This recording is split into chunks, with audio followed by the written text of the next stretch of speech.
In this episode, we take you to California where I sit down with Kat, the biker chick. We talk about being in a female motorcycle club, her owning her own business, Crazy Cat's Moto Gear, and I'm also going to talk about a story of when we were in Larry Flint's club in Las Vegas, Nevada on this episode of Demons Row TV. And oh yeah, we ghosting, baby.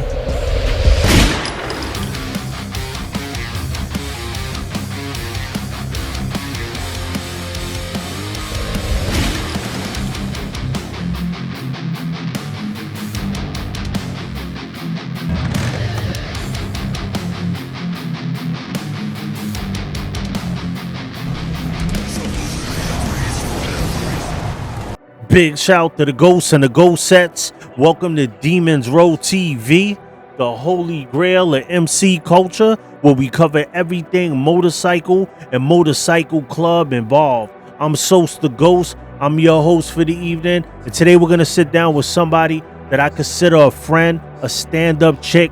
She hangs out with some of the biggest diamonds in the game. She's a female motorcycle club member, a business owner. We're gonna get into all that, but real quick, get your Can't Ban the Ghostman hats. They are out right now, the Ghostbuster style biker hats. You could get them on www.demonsroad.com. and let's get into this interview. All right, first and foremost, Kat, thank you for sitting down with me. Thank you. So Finally. I'm gonna start it off spicy, and I'm gonna tell people the reason why I have respect for you and the reason why I wanted to sit down with you. When we was in Las Vegas at the Larry Flint Club, do you remember that, the Hustler thing? Yes, of course. When we was with Niner and them, Good times. and Coco, everybody was like on play time, and I noticed that you was on networking, business. Like, I have a lot of respect for a woman that thinks business like that, and you did it. You got your own spot, being in the club and everything. So I love it, and I want the world to see, you know, what you're doing with your business and the club life and all that. Tell me about, you know, your upbringing, where you're from, where you were born, that type of stuff. I was born in Covina, California, but I was raised in Pomona. I think everybody says this, they struggle throughout life. I have my own struggle. I wouldn't say it's worse or better than anybody's. It's just another struggle. Lost my mom to cancer at 20, helped raise my sisters, my dad on drugs. Found out my parents were actually in gangs. Found out my dad who raised me wasn't my real dad. So I got into my own kind of drugs and alcohol and depression. A lot of different things have happened to me growing up. But when I did start switching my life around in my early 30s, I started working for a company that I helped grow into a startup to now a really, really big business, $1 million business, I'm thinking. And I put in so much work and time, and I remember I wanted to be like a partner, and he didn't want to go that route, so I left. And I always knew that I wanted to have my own business. I felt like my whole life, I just always got through another obstacle, another struggle. They come at me left and right. What was the point that you knew that you wanted to open a business? Because you said you came from a rough upbringing, like myself, and you had that drive in you. Did you see someone in your neighborhood? Did you just always see things on TV? Like, what was it that made you feel like, I want to be a business owner? Well, helping him with his business, and then having to walk away with nothing, kind of. I mean, I walked away with obviously getting paid and everything when I was working, but helping that grow from a baby to what it is now, and then having to walk away, like, I want that for myself, where I don't owe no one anything, and no one could take that from me. Yeah. So one thing I did get to walk away was with the knowledge of knowing how to build a business. So no one could take that away from me. Yes. Did you know from the jump that you wanted it to be something motorcycle involved with your business? No. I started doing another job and I was not happy, but I got out of a relationship. I was trying to find myself because I had stepkids and I was with him for so long, and I don't have my own kids. So that transition was so much for me. And I started dating again, and it was like I wasn't ready. It wasn't for me. I was just going on these horrible dates. And, and I was like, I need to do something else besides this. So my ex used to ride, and he wasn't from a club or anything, but he used to ride, and I knew I always wanted to ride. Yeah. And with that business, I used to work with Jesse James. Oh yeah, West Coast, right? Yeah, And I actually showed him the product, and he even took it on and stuff with some of his rifles.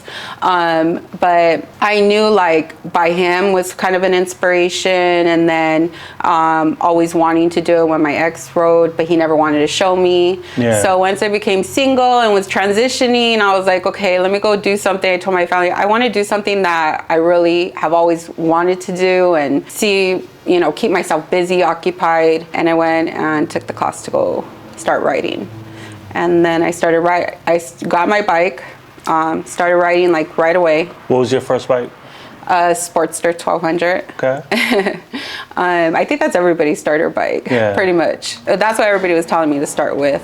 And I didn't really have a family or anything growing up like that were bikers. It was honestly just my ex and just Jesse James, who I knew that was a biker. So let me ask you a question. You said you grew up in Pomona, right? Yes. So the culture out here on the West Coast, you were seeing like clubs all the time, or was it less where you were from? As far as biker clubs, I've never seen clubs. My family was more gang related.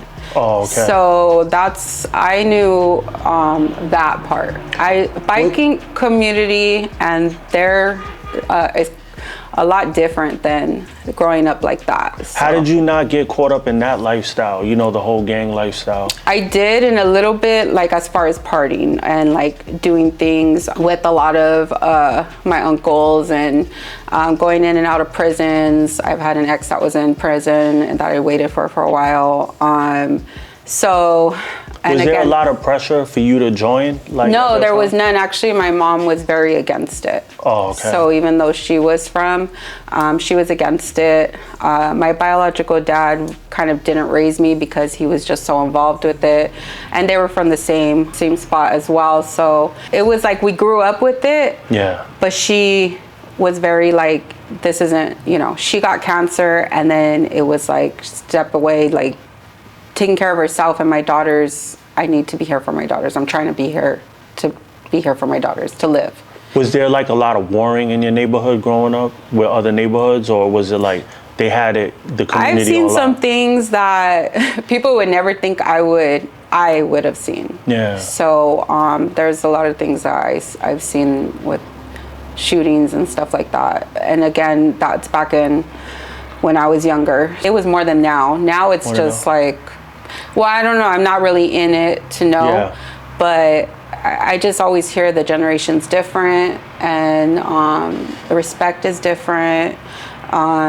Even, some of the people I meet are just very different than what I grew up with and who I knew. So was it easy for you because your mother was like so against it to not get with it, or did you have your struggles, like you wanted to mess with it, or did you know that there was something bigger?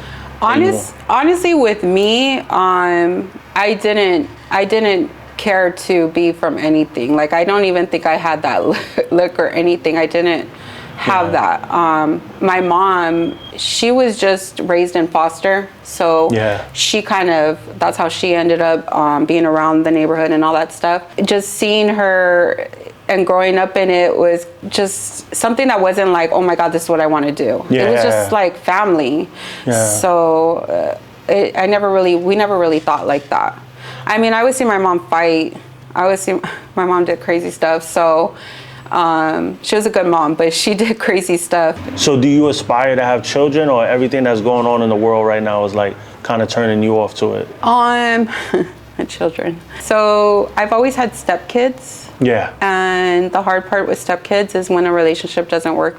You get so close to those kids, you have to walk away. Yeah. And sometimes you still want to keep that connection. And it's really hard to do that because obviously they don't want you, and you're like confused. Yeah. But I'm kind of, I guess with the ones I have been with, I'm glad that I haven't had a kid yet. And I just feel like it's God not allowing it to happen for whatever reason. Do I want one? Yes. Like I said, one? I would like, one or two. It doesn't, I guess whatever happens. Yeah. But one thing I always say is like if I can't have kids or something, which I'm not sure if that may be an issue, I would adopt. Yeah. And I've always kind of made that clear with someone I've dated, and I've had men walk away and say that's not something I would do. Yeah. But when I was 16, I found out my dad wasn't my biological dad, and it was like a really big life-changing experience for me. I bet. And I obviously when I was younger, I had resentment and anger issues and everything. And now that I'm older, I look up to my dad, even though he wasn't the best, perfect or anything. But I look up to my dad who raised me because he took that responsibility that my biological didn't. Oh, okay. And I always say, like, he loved me the same. I didn't even notice, you know. I never really noticed. It was more family that treated me different than my dad. So it's not like my parents sat me down and told me. We found out through like cousins talking and stuff. Wow. And then I asked, but I didn't even think it was true because that's how much he treated me and my sisters the same. So I feel like you could love a kid the same. You could show them that love and be able to have them just like your own. You don't need to be blood because sometimes, like my biological, he wasn't there one day for me. And even when I did meet him one time, I didn't feel nothing. I didn't feel no like, some crazy connection or sparkle as some people feel. I didn't. So I still, to this day, like my dad who raised me, that's my dad. That's who I go to. Definitely. So what got you into like the motorcycle clubs? Because you said that like your ex got you into riding. What got you into actually joining the club or even getting into the scene out here? So when I got in the scene, it was quick. Like I started meeting people quickly. With my club, it was like their first year. Literally, it was like the second time on the freeway, and they were like, come ride with us, and I'm riding in the back of a pack, you know, and they didn't even know, because I was like, I'm determined just to learn this quick. So you were fully experienced, or you were just like hungry to like learn? Hungry, didn't know nothing. And when I say I didn't know nothing, like I didn't know biker rules, I didn't know what the clubs were about. I was fascinated with it all, because I'm like, wow, all these, you know, vests and these, you know, girls and guys and just the party life. And I was out of a relationship. I'm like, hell yeah, I want to party, you know? So I want to see what this is all about, which honestly, I have like a really big connection in the biker community. I feel that a lot of bikers grew up a certain way and kind of went into riding to, I don't know, kind of like in a rebellious type of way. Like you just feel that connection with certain people. And I don't have a lot of connection with a lot of straightforward people who went to college and stuff. I'm kind of sitting there. But when I do meet like bikers and stuff, I'm able to connect in ways of like stories and being able to go back and forth. So I feel like I got into the scene really quickly and was able to connect and network very easily because of my experiences in life.